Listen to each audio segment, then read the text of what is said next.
In this week's episode of PokeClass, we're taking a look at what I believe to be the top 5 deck choices in the format right now. Each of my choices in the top 5 will come with a complete list, so stay tuned to get all you need to know about the upcoming City Championships. All this and more is in this week's episode of PokeClass, sponsored by Collector's Cash, your #1 place to go for Pokemon sealed products and single cards. Check them out after the show at www.collectorscash.com.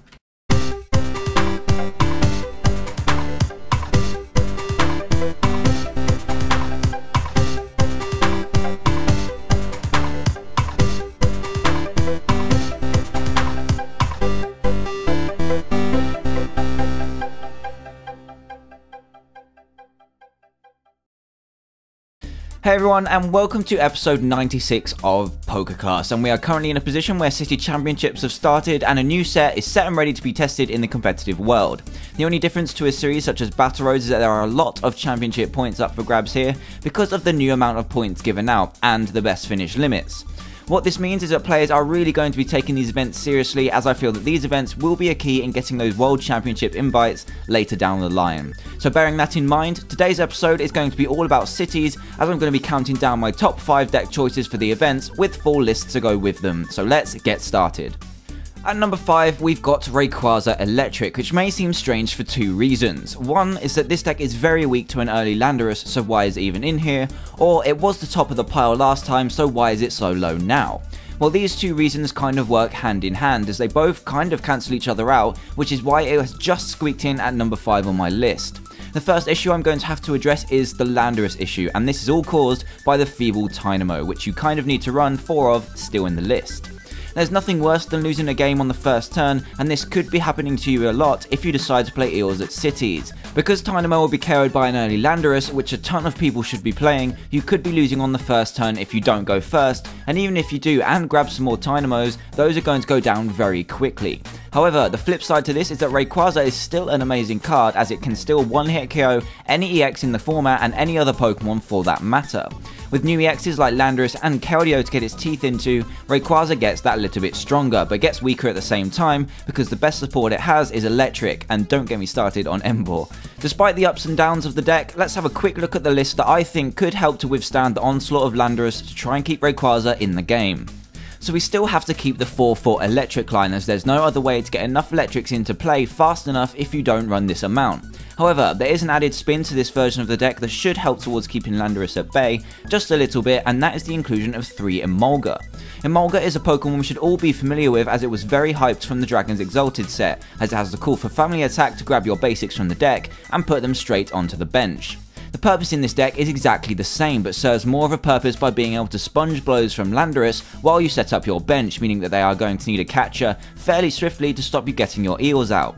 However, this isn't going to be foolproof, as Landorus still deals with Eels quite nicely even when they're out on the field, and you could be fighting an uphill battle the whole time. Nonetheless, Rayquaza still has the potential to be good, but Landorus just squishes your Dynamos and Eels most of the time. Number 4 on this list is an old friend that also topped one of my top 5 lists, and that is Darkrai hydreigon. The reason that this one has slipped to the bottom of the list is kind of the same reason as Rayquaza, but not so much: Landorus. Hydreigon players have a similar issue to Eels players, but they can kind of do something about it. The more popular Dino to play was the Dark type, as Shiny Rayquaza was running rampant at Battle Roads, and you could Dark Patch to it and everything else. However, this Dino has fighting weakness, meaning that it can also be turn 1 KO'd by Landorus' Hammerhead, while it snipes any bench Dinos if you have any. This is obviously a severe downside to playing the deck, but unlike Dynamo, you can actually do something about it. There is a Dragon type Dino that some people originally played for the paralysis, but it was less commonly seen, and this may be its way to come back to becoming the standard Dino to play, thanks to Landorus. Again, there is a downside to this which I've already mentioned: Shiny Rayquaza can still donk you. So with whichever Dino you decide to play, you still take that risk of being beaten on your first turn, maybe with one being more risky than the other, as I've already touched upon the fact that Rayquaza should rapidly drop in play at least until we see how powerful Landorus is. Regardless of these points, let's take a look at an updated list for the deck. Even with the increased vulnerability to donks, Hydreigon gains both Skylar and Computer Search, which in conjunction with Sableye can really help in getting you that fast Hydreigon you so badly need in some matchups. This can only help Hydreigon's consistency, which we saw it hinder a lot when it came to regionals in the US, and makes up for the increased donk suffering of the deck. As for attackers, you always have many to choose from, but for today I've gone with Mewtwo and either grass attacker Shaymin or Virizion from Emerging Powers. Both of these techs are directly for the Blastoise matchup, as it isn't going to be one of your greatest, since Keldeo can end up one-shotting your EXs before you have the chance to use Max Potion, ruining your key strategy. Mewtwo is more versatile thanks to the way Hydreigon can pile energy onto it and sweep, but it will be kept in check by the Mewtwo's that Blastoise will run, so do be aware of that. Shaymin is always going to be a late game option for Hydreigon, as you can spring it out of nowhere and sweep any deck with a powerful N. But it will be able to do that easier and nowhere and sweep any deck with a powerful N. But it will be able to do that easier and earlier against Blastoise thanks to the grass weakness of the whole deck. However, Shaymin is still such a fragile attacker. I've also put the option of Virizion from Emerging Powers, as it can do 100 damage, 200 to any grass weak Pokemon for 2 blends and a Dark. The cost may seem a little bit steep, but it will greatly swing that matchup into your favour, as it only gives up a single prize too, and 100 damage in any other matchup is nothing to shy away from either. All these points taken into account, Hydreigon is still very viable, but for a tournament where 1 or 2 quick losses can mean you're out of cut, it could just be too risky right now, but we'll have to wait and see. Number 3 on our list is where we start to get into the big runners for this series, and we'll start with what I've called Landorus and Friends, with the emphasis on the mono fighting type decks that Landorus will be played in. Last week we had an in-depth discussion about Landorus and which decks you should see him in, and Landorus Terrakion was shown as a very viable choice right now, and this is why it's made number 3 on my list. The deck has some really strong raw power behind it, and obviously has that definitive advantage against lightning and dark types, but now it has gained an early attacker which is sometimes lacked to really capitalise on some games. Now that Landorus is here, let's have a look at a full list for the deck. So this list is fairly similar to the one that I showed off in last week's PokeClass episode, but with the field in space, which I have chosen to be for Energy Switch. Energy acceleration and manipulation is a big factor for the best decks in the format, and that is something which this deck is severely lacking in, apart from experience share and Terrakion EX's pump up smash. So to make your field as versatile as possible, I've included 4 Energy Switch, just to make sure that you have your energy in the right place at the right time when playing out your turn. When you're getting into the mid to late game, Landorus will still have energy stuck on it, which you probably don't want to be using, so having the energy switch there, just make sure that you can hit out with Terrakion EX that turn quicker. Or you could even spring out a huge Land's Judgment out of nowhere to keep your opponent on their toes. Other than this, there isn't really anything strange about the list. The main thing you need is consistency and draw support, which is why they're an above average support account, to make sure that you not only have the straight draw of Juniper, N and either Cheron or Bianca, but you also have a couple Skylar to search out those plus powers and tool scrappers when you need them the most. The only thing it may be missing is a reaction to Mewtwo, so you could always take out a couple of things, such as experience share and a few fighting energy to fit in a couple of Mewtwo and some double colourless, but you may have to give the rest of the deck a bit of reconsideration to cater for the addition, and it is worth it if you can find the room. Overall, this deck still packs the big punch that straight fighting decks used to, but now they have that earlier attacker they need to stay in the running for City's success. So we've reached our number 2 seed, and it's a brand new contender to the format, so I'm sure you've all guessed what it is already. Blastoise Keldeo. Blastoise Keldeo is a very new deck, as it was born completely from Boundaries Crossed, introducing both the water energy accelerating Blastoise and big hitting Keldeo into the game. Both of these are a perfect match for a competitive deck, and with both Skylar and Computer Search released alongside them, they have some great new tools to make their stage 2 work much smoother than before. This is the new deck on the scene, and I did a review on this few episodes ago, so check that out after if you'd like a full breakdown of the deck, but for now, this deck has a lot to prove, and I think it may just have the potential to pull it off as well. A problem that many decks face in the current format, apart from maybe Electric, is coming back from getting a freshly set up EX KO'd in one shot, and Keldeo can bring this kind of pain thanks to its limitless damage attack. So we probably all know a fair bit about the deck, so let's move on to a completed list, which is how I would play it if I was taking it to a tournament. The Pokemon lines are fairly standard, and I like playing the 4th Squirtle just to make sure you don't suffer from quick knockouts, even though its handy ability helps you to achieve this anyway. Not only this, but running 4 just makes sure that you're drawing into them enough in the early game so that you can save your Ultra Balls for the stages above later on.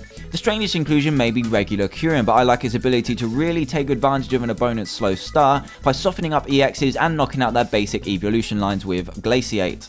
If you don't think you'll be a fan of Kyurem, then feel free to change it up with things like Kyurem EX, or maybe even a third Mewtwo to make sure that you are the one that wins the Mewtwo war. The ability to throw a lot of energy onto Mewtwo can be incredibly strong when you find out that your opponent doesn't run it, and it can win games by itself, so definitely try this out if you aren't liking anything else. As for the trainer cards, there really isn't anything special in here either, apart from maybe the 3 Super Scoop Up instead of more Eviolite. I did start off by putting Max Potion in here since you can get energy back and attach again, but feel that Super Scoop Up, even though it's dependent on a flip, is the much better option.